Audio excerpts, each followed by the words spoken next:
When the world around you becomes restless, when people lose their balance and their emotions erupt like waves crashing against the shore, the first instinct for many is to look outside for stability. They search for reassurance in others' words, in the hope that someone will calm the storm for them. But this way of seeking calmness is unreliable because the external world is in constant movement. People's moods, their thoughts, their fears, and their voices change from moment to moment. If you attempt to ground yourself by holding on to these shifting forms, you will always feel shaken. True calmness cannot be borrowed from the outside, it must be anchored within. Anchoring within means building a foundation that is independent of what others say or do. Imagine a tree with deep roots. Even when strong winds arrive, the tree bends, but it does not break. Its strength comes not from the branches, which move and sway, but from the roots that extend deep into the soil. Your calmness functions in the same way.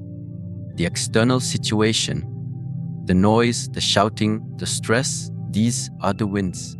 If you only try to control the branches, if you only react to what is happening outside, you will be pulled in every direction. But if your roots are strong, if your foundation is built within, then no storm can uproot you. To develop this inner anchor, you need to cultivate stillness. When there is no storm, waiting until chaos arrives is already too late, because in that moment your mind and body will be easily carried away. Calmness is a skill, a discipline, like training a muscle. You train it daily by creating small moments of silence and self-reflection. Even a few minutes of sitting in stillness, observing your breath without judgment, creates space inside you. Over time, that space becomes your anchor. Anchoring within also means learning to recognize what belongs to you and what does not. When people around you are losing their temper, their frustration is not yours to carry. Yet many take it personally, absorbing others' emotions as if they were their own. This is like walking into the rain without an umbrella and wondering why you are wet. The anchor within acts as your shelter. It allows you to see clearly that their storm belongs to them, not to you. This clarity prevents you from being pulled into the emotional current of others.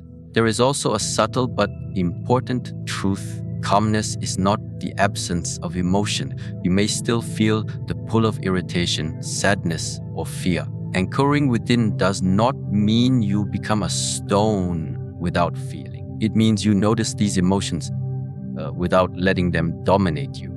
Like clouds drifting across the sky, they appear and disappear. The sky itself does not change because of the clouds. Your anchored self is the sky, vast, steady, unshaken. One way to strengthen this anchoring is through awareness of the body. The body is always present, always honest. When you notice tension in your shoulders, tightness in your chest, or a racing heart, you are receiving signals that your calmness is wavering. Instead of ignoring these signals, you can return to your anchor by consciously relaxing, releasing the tension, and guiding your attention to the breath.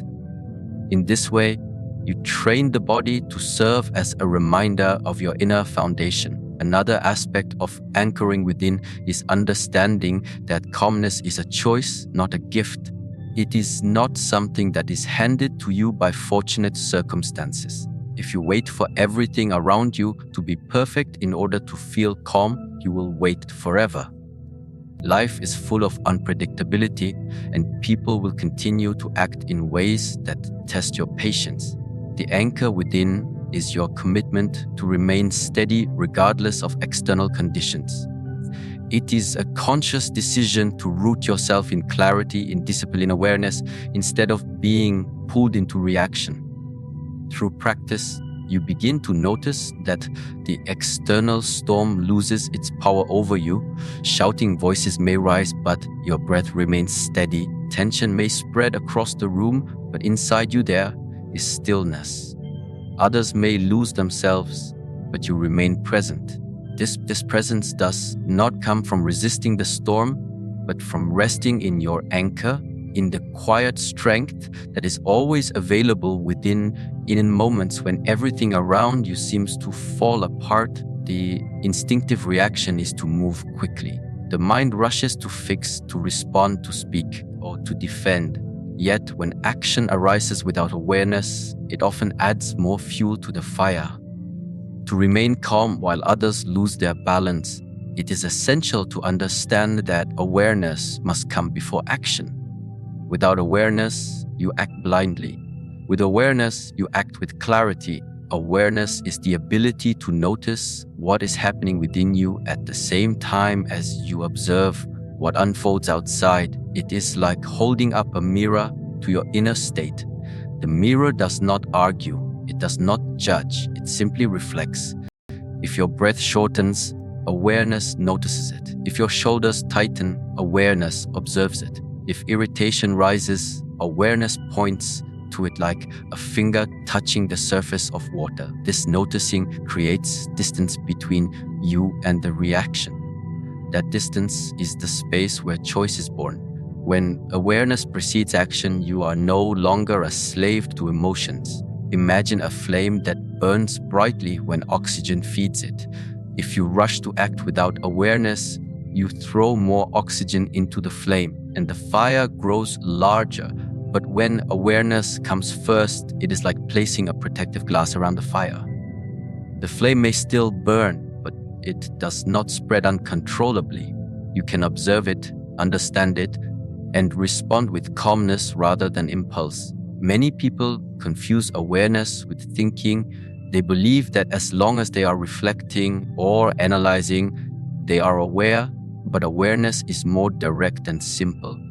It does not require endless commentary from the mind. It is a pure noticing, a quiet witnessing of what is present. Thinking is noisy, full of judgment and evaluation. Awareness is silent, spacious, and clear. When you train yourself to dwell in awareness, you reduce the grip of thought and allow a deeper intelligence to guide your actions. In situations of chaos, awareness allows you to recognize the moment your own inner storm begins to rise. You may see a flicker of anger before it turns into words you regret. You may notice the beginning of fear before it freezes you. This recognition is not weakness, it is strength. The earlier you see the emotion forming, the easier it is to guide it. Just as a small stream can be redirected with gentle effort, while a raging river cannot be stopped. Cultivating this type of awareness requires practice in daily life, not only in moments of crisis. When you eat, become aware of how the food tastes, the rhythm of chewing, the signals of the body. When you walk, notice the movement of your feet touching the ground. When you breathe, feel the rise and fall of the chest. These simple acts of awareness build the habit of noticing. Then, when real turmoil arises, your mind is already trained to pay attention before rushing to act. Awareness preceding action also prevents you from carrying others' emotions into yourself. When the people around you are overwhelmed, their voices grow loud, their gestures restless. Without awareness, you absorb their state unconsciously, like a sponge soaking up water. With awareness, you recognize this is their storm, not mine. This recognition is subtle but powerful. It allows you to remain calm even while standing in the middle of noise, because you are not confusing the outside turbulence with your own being. There is also a profound humility in letting awareness lead. When you do not rush to act, you acknowledge that your first reaction may not be the wisest. By pausing, by observing, you give space for a more balanced response to appear. Sometimes the most powerful action is silence. Sometimes it is a gentle word. Sometimes it is no action at all. Only awareness can reveal which is appropriate, because awareness connects you to the reality of the moment instead of the assumptions of your mind. To live with awareness before action is to live with mastery over yourself. It is to refuse the chains of automatic reaction. it is to see clearly that while you cannot control the storms of the world, you can choose how to meet them. That choice begins not in the outer world, but in the inner space of noticing. When everything around you seems to be falling apart and the atmosphere is charged with tension, the most direct path back to calmness is the breath. It is the one constant that remains with you from the moment of birth until the final moment of life. Yet in times of stress, most people forget about it. Their breathing becomes shallow, quick, and irregular, reflecting the state of the restless mind. To stay calm when others are losing control, it is essential to recognize that the breath is the gateway between the body and the mind. By guiding the breath, you guide the state of your being. The breath is powerful because it connects what is unconscious with what can be made conscious. The heart beats without your command. The stomach digests without your instruction, yet the breath belongs to both realms. It continues on its own, but you also have the ability to slow it down, to deepen it, to make it steady. This quality makes the breath a bridge. When you feel scattered or overwhelmed, returning attention to the breath draws the mind back into the present moment and the body back into balance. When others lose themselves in anger, fear, or panic, their breathing patterns reflect it. If you allow yourself to unconsciously imitate that rhythm, you will also be drawn into their state. But if you anchor yourself in long, steady breathing, you become like the still lake that reflects the mountains clearly. Even while storms rage above, each inhale and exhale becomes a reminder that calmness is not something you need to search for outside. It is already present within you, waiting to be accessed through the rhythm of breathing. The simplicity of this practice often makes people overlook it. They ask for complex methods, advanced philosophies, or secret techniques to regain balance. Yet the most immediate tool is already here. Inhaling deeply into the abdomen, feeling the air expand in the body, and exhaling slowly as tension leaves.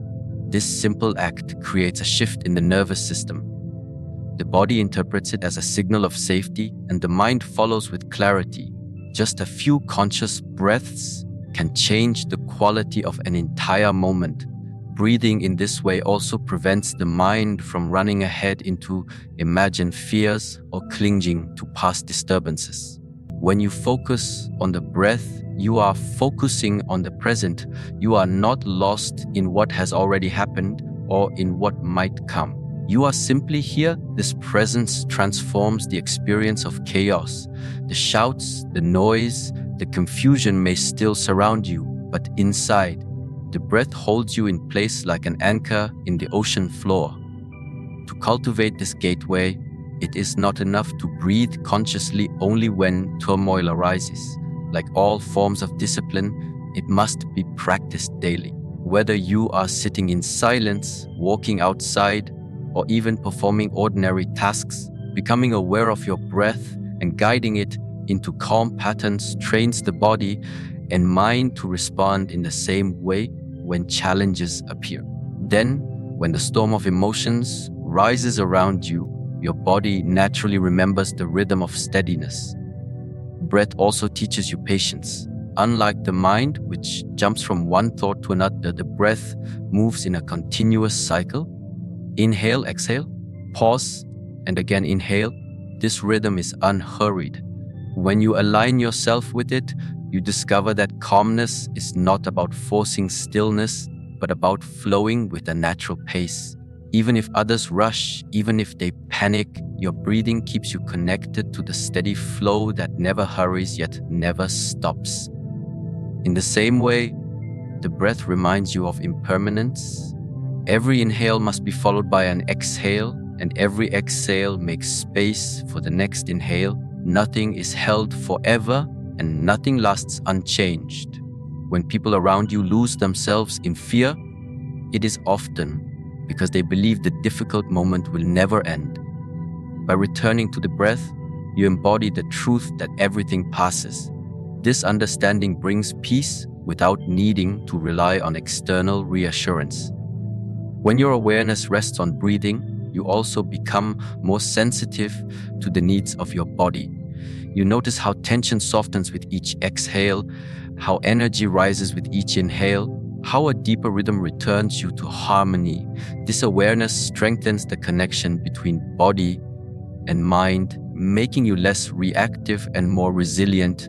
In this way, breath is not only a gateway to calmness in a single moment, but a lifelong companion on the path to balance and inner mastery.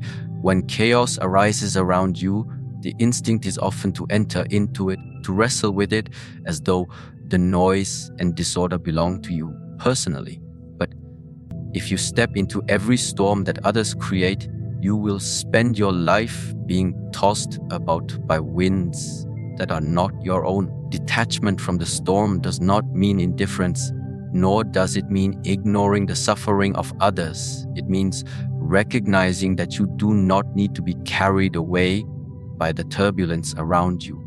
Just as the mountain remains unmoved while winds and rains strike its surface, you too can remain steady while storms of emotion and conflict unfold nearby. To detach from the storm, first understand the nature of storms themselves. They rise suddenly, often without warning, and they pass with time.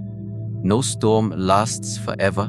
The people around you who shout, who panic, who lose control are like clouds driven by wind. Their emotions build into thunder, but eventually the clouds disperse. If you join them in their agitation, you forget this truth and are swept up in the same restless cycle. But if you hold your ground, you see clearly that storms are temporary and your calmness remains intact. Detachment is not about building walls, but about cultivating perspective. When you see others losing their composure, you can observe without judgment. You understand that their reaction comes from their conditioning, their fears, their lack of balance, just as you would not be angry with a tree for bending in the wind. You do not need to be angry with people for bending under their emotions. This perspective creates space between their storm and your own center. In that space lies freedom. Imagine standing on the shore while waves crash against the rocks. If you step into the water, the force of the waves pulls you down. But if you remain on the shore, you can watch the waves without being drowned. The storm belongs to the ocean, not to you. In the same way, the storm of others belongs to them. By observing rather than entering, you keep your clarity and preserve your strength. Detachment also requires knowing your own tendencies. Often, storms outside trigger storms inside. Someone's anger may awaken your irritation. Someone's fear may stir your insecurity. Without awareness, you become entangled in their storm. Detaching means pausing and asking, is this reaction truly mine, or is it a reflection of their state? By recognizing the difference, you avoid carrying burdens that do not belong to you. The practice of detachment is strengthened by silence within. If your mind is noisy, filled with judgments, criticisms, and stories, then every external storm resonates strongly inside you. But if the mind has been trained in quiet observation, external noise does not find a place to settle. Like a clear lake that reflects the sky without holding on to it, your mind reflects the storm without being disturbed by it. Another way to understand detachment is through the metaphor of the sky. The sky does not resist the storm, nor does it attempt to hold on to it. Clouds form, rain falls, thunder rolls, and yet the vastness of the sky is unchanged. Your awareness is like that sky. The storm of people's emotions may pass through, but your true nature remains untouched. When you identify with the sky rather than the passing clouds, detachment arises naturally. Detaching from the storm also brings compassion. When you are no longer swept away by others' emotions, you are free to respond with kindness instead of reaction. If someone is drowning in their own storm, your calm presence becomes a lifeline. But this is only possible when you remain outside the storm yourself. If you jump in with them, both of you are lost. By standing firm on the shore, you can extend a steady hand without being pulled under. Practicing detachment is not something reserved for moments of great conflict. It can be practiced daily in small ways. When someone cuts you off in traffic, you can notice the surge of irritation and let it pass instead of feeding it. When a colleague speaks harshly, you can recognize that their tone is a reflection of their state, not your worth. These small acts of detachment strengthen your ability to remain calm when larger storms arrive. Ultimately, detaching from the storm means trusting that your stability does not depend on external conditions. Just as the mountain does not depend on the weather to remain standing, you do not depend on others' moods to remain steady. The storm may rage around you, but you are not the storm itself. Every moment of chaos that arises in life contains within it a hidden opportunity. When everyone around you is losing themselves in anger, panic, or fear, you stand at a crossroad. You can either be consumed by the same turmoil, or you can use it as a training ground. To turn turmoil into practice is to recognize that disorder is not only an obstacle to your calmness, but also the very condition that allows you to strengthen it. A flame shines brightest when the night is darkest. In the same way, your inner discipline reveals its depth when you are surrounded by confusion. In peaceful surroundings, it is easy to remain collected. When there is no conflict, when the environment is supportive, calmness comes naturally. But such calmness is fragile if it cannot endure disturbance. True steadiness is forged in the fire of challenge. Just as steel is tempered by heat and pressure, your ability to remain composed grows stronger only when tested. The turmoil created by others becomes your practice field, showing you clearly where your weaknesses remain and where your strength has taken root. Turning turmoil into practice begins with changing your perspective. Instead of resisting difficult situations or wishing they would disappear, you view them as teachers. Each conflict becomes a mirror reflecting your inner state. If you feel irritation rising, the turmoil has revealed the place where patience is still shallow. If you feel fear taking hold, the turmoil has shown you where courage needs to be cultivated. Without such mirrors, you might believe you have already mastered yourself. The challenges presented by chaos remove such illusions and reveal the truth of your progress. This way of practice also prevents you from wasting energy in resistance. When you fight against what is already present, you create tension and suffering. But when you see turmoil as an invitation to deepen your practice, the energy that would have been spent resisting transforms into fuel for growth. Instead of asking, "Why is this happening to me?" you ask, "What can I learn here? How can I use this moment to strengthen my inner balance?" With this shift, even the most chaotic situations lose some of their power over you because they are no longer enemies but companions on your path. When others lose control, their behavior can be sharp and difficult to endure. Words may be spoken in anger, gestures may be wild, and emotions may overflow. In these moments, turning turmoil into practice means using their lack of balance to train your steadiness. Their anger tests your ability to remain patient. Their panic tests your ability to remain grounded. Their negativity tests your ability to hold compassion. Without such tests, your calmness remains unproven. With them, every encounter becomes an exercise in mastery. This practice requires patience and humility. Growth does not happen in a single moment of struggle. It happens slowly over time as you repeatedly face the same types of turmoil and choose each time to remain steady rather than to be swept away. At first, you may stumble, reacting with irritation or fear, but each stumble is also practice, showing you where more awareness is needed. the key is persistence, the willingness to continue using turmoil as training again and again until calmness becomes your natural response. By turning turmoil into practice, you also discover that peace is not dependent on perfect conditions. You do not need to wait for silence, for order, for everyone around you to behave calmly before you can access your own stillness. Instead, you carry your stillness into the noise. You bring your clarity into the confusion. You embody balance even when balance is absent in the environment.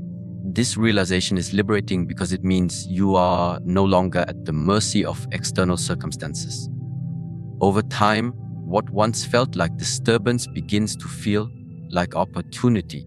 You stop dreading the storms because you know each storm strengthens you. You stop avoiding difficult people because their behavior gives you material for practice. You stop fearing chaos because chaos becomes the training ground for your mastery. Through this transformation, life itself becomes your teacher, and every challenge becomes a chance to deepen your discipline and uncover the stillness that has always lived within you.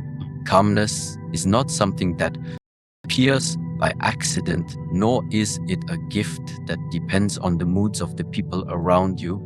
It is the result of deliberate practice, of anchoring yourself within, of allowing awareness to guide your actions, of using the breath as a gateway back to presence, of learning to detach from storms that are not your own, and of transforming turmoil into practice. When these principles become part of your daily life, you begin to discover that even in the most chaotic surroundings, there is a still point inside you that cannot be shaken. From this stillness, your actions carry clarity, your words carry weight, and your presence itself becomes a source of balance for others.